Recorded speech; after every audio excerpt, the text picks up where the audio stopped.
and they are continuing to pull people out of the rubble. The footage, the photographs and the video that's coming out of the scene, it's a residential area just next to the airport in Ahmedabad. Just to say that there is more news from the Air India crash. Now, somebody is believed to have survived it, incredibly, I have to say. G.S. Malik, who's the city's police commissioner, has said that somebody with a British passport in seat 11A was now in hospital and getting treatment. Now, it's significant that seat 11A is an emergency exit seat right by the door. This is according to seatguru.com, and a video published by local media in India does show a man wearing a white T-shirt apparently walking from the wreckage. And you have to say your heart goes out to that man. Quite what the rest of his life is going to be like, I do not know. But it would seem that somehow somebody has survived. Let's get the very latest from Times Radio's Nick Ellaby, who is at Gatwick Airport this afternoon. Nick, although it feels as if the images of this dreadful, dreadful air crash are everywhere, actually there may well be people coming to the airport who don't know what has happened to their loved ones, their friends, people that they were expecting to meet here.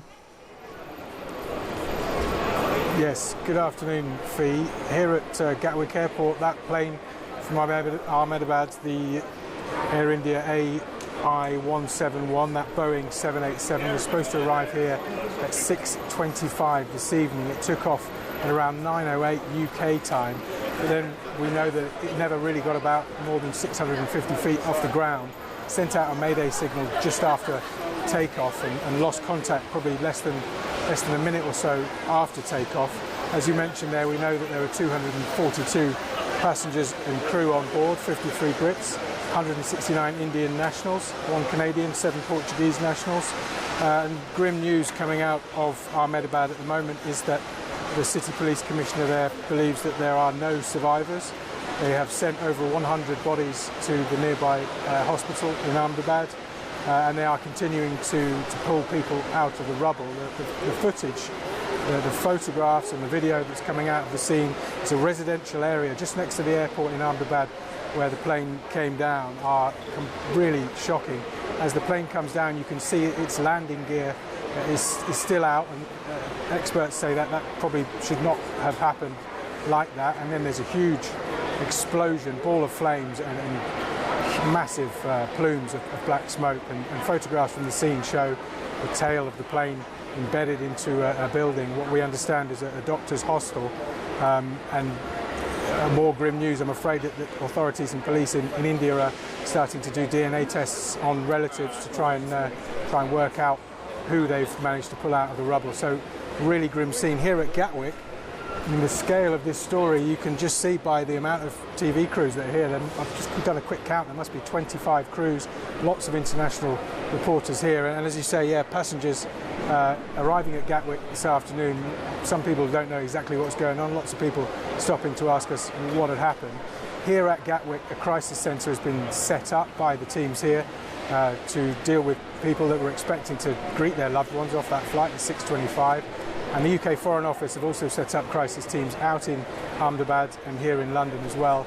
And people are being urged to either get in touch with the UK Foreign Office or Air India for any more information. What has Prime Minister Modi said, Nick? Well, Narendra Modi put out a statement online earlier calling this crash heartbreaking beyond words. We know this is the biggest crash, certainly out of Ahmedabad Airport. Air India itself have had several fatal crashes, but this airline, the airliner, Boeing 787-8 Dreamliner, has been operational since 2011 and until now had no crashes whatsoever, had really an impeccable record. We understand from Benjamin Clatworthy, the Times travel correspondent, that the airline has carried some 1 billion passengers over some 5 million flights. So this is really completely unexpected and a massive tragedy, as Narendra Modi is saying. Sir Keir Starmer also put a statement out on social media to say that it was heartbreaking, devastating, the scenes in Ahmedabad, and his thoughts and prayers are with the passengers. And also King Charles himself has put a statement out from him and his wife saying they're both desperately shocked by what's happened.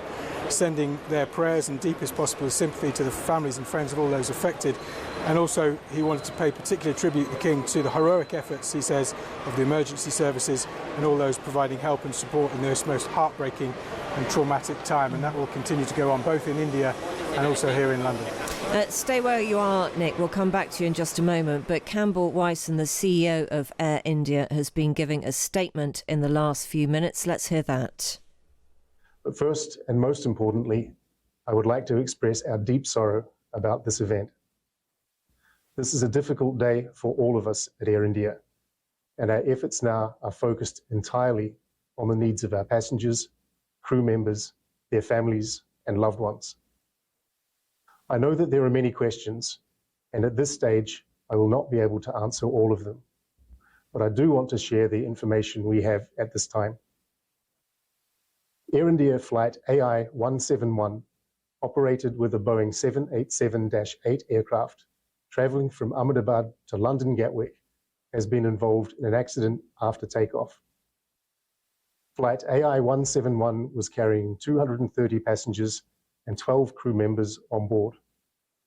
Of the passengers, 169 are Indian nationals, 53 are British nationals, there are 7 Portuguese nationals, and 1 Canadian national. Well, that is Campbell Wilson, who's CEO of Air India. Nick, back to you at Gatwick. We have also got reports this afternoon that the airport in Ahmedabad has opened. I think that might surprise some people, given the images that have come in about the destruction that this crash has caused.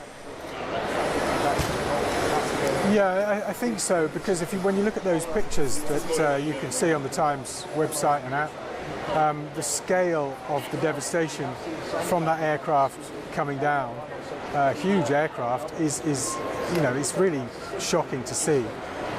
Authorities on the ground still don't know how many people have been killed and injured on the ground in India, but there was no damage whatsoever to Ahmedabad Airport itself. The plane was only in the air for a minute or two, but did manage to get clear of that airport compound. But obviously, hundreds and thousands of people leaving that airport every day, so the authorities have made that call to put the flights back on. But it did happen very, very swiftly, just a few hours after the crash itself, which yes, may seem surprising to some people, but the problem when you get huge air disasters is that if you get any backlog in flights, not only do you have people in the wrong place, you've got crews in the wrong place, and as we've seen with recent IT problems as well, these things take days, if not weeks, to sort out. Yeah. Nick, thank you very much indeed for that. That's Nick Ellaby, who is reporting from Gatwick Airport for us. A statement has come in from the chairperson of Air India saying that the company will cover the medical expenses of those injured. Air India's owners, which are Tata Group, are going to offer about £86,000 to the families of each person who has died in this plane crash. That's an announcement from the company in the last hour or so. We remain steadfast in standing with the affected families and communities during this unimaginable time. That is on the statement too.